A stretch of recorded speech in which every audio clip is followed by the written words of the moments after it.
Hello and welcome to this week's episode of Bite-Sized Cybercrime, the podcast where we discuss cybercrimes and cybersecurity news. And for the first time so far, I did not hear this news from one of my newsletters or by looking up cybersecurity news. Rather, a different email in my inbox from a website called Have I Been Pwned. This website has a subscription service that will notify you when your email is found in a data breach, and, well, I have been pwned. And chances are, if you use Twitter, you have been too. This has kind of been circulating around in rumors quite a bit, but last week we got confirmation that the data of 200 million Twitter users was leaked. So how bad is it? Here's what you need to know about the Twitter data breach. So let's start with what happened. Are we blaming Elon Musk for this? Well, no, not this time actually. The breach occurred before Musk bought the platform. And in fact, much of this data is not exactly new data.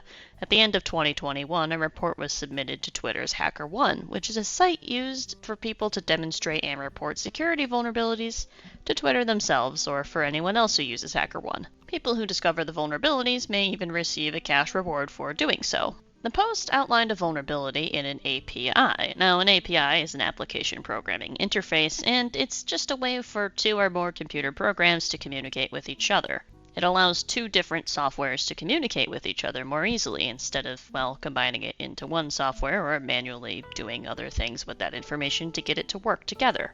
The vulnerability with this particular API allowed anyone to input a phone number or email address to confirm whether it was associated with a Twitter ID.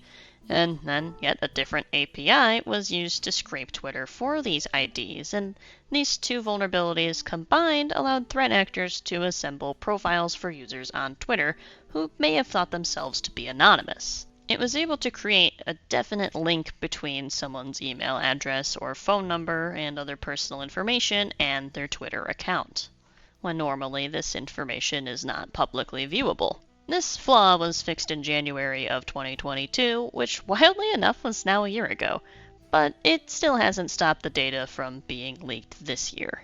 The first dataset related to this vulnerability contained data on 5.4 million users and was actually put up for sale in July of 2022 for $30,000, but later it was just leaked for free on November 27th that same year.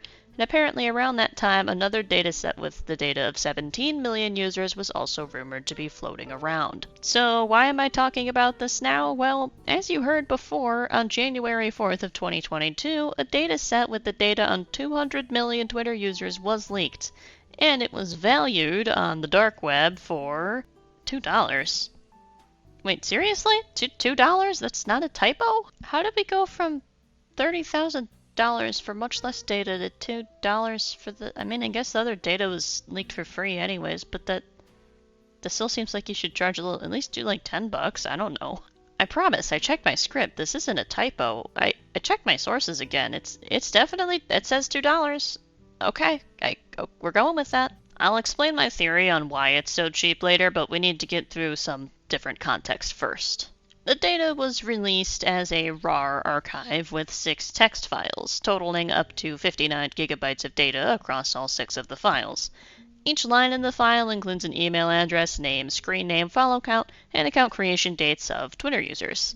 This data is not a complete set of every Twitter user, however, and I was fortunate enough to be in the mix one time, which I guess isn't so bad because I have multiple accounts. So you may be thinking, well, there's not really anything that personal in this data breach. No full names, no addresses, no credit card information, no dates of birth, not even hashed passwords, so it's not like I can get hacked, so what's the big deal? Who cares? Well, if you were thinking that, good job, because I was thinking the same thing, and that's my theory on why the data is going for so cheap. There's not a lot you can do with it, but there is still one big thing you can do with it.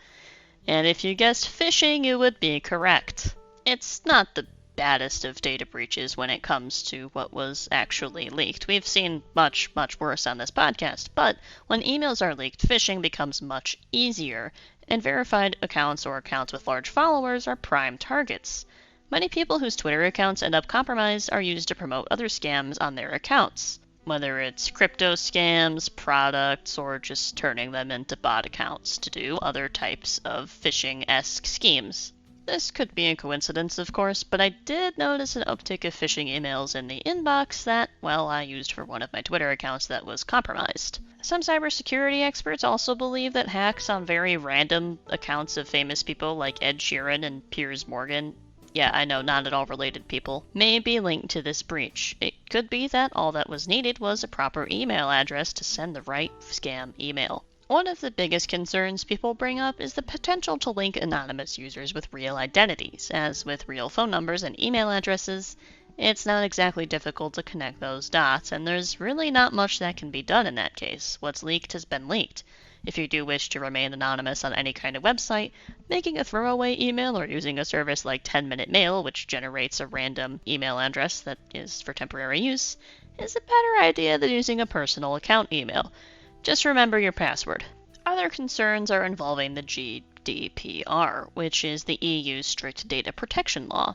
The GDPR requires breaches like this to be reported within 72 hours of discovery, but, well, it's been unfolding for over a year, and clearly that is not what happened. Some are concerned that fines will be imposed on Twitter, or that the GDPR will force Twitter to halt operations in the European Union as a whole, especially if cybersecurity issues remain unaddressed in the future. I don't think the EU losing access to Twitter is very likely, personally, but large fines aren't outlandish. Only time will tell if Twitter improves its security and stays out of trouble, and in the EU. Was this a big data breach? Yes. Was this data breach a big deal that compromises everyone involved and exposes them to risks of hacking or identity theft? Not directly. Be aware of phishing emails and smishing or SMS phishing messages, especially from Twitter support. But changing your password is not necessary in this case, and no information that could result in identity fraud has really been revealed. My name is Chloe Tonis, and thank you for tuning into this week's episode of Bite Size Cybercrime. And I would also like to give a thanks to Bleeping Computer, Reuters, CS Online, and CyberWire for information relating to this data breach. I hope you give the podcast a listen next week, and until then, stay secure.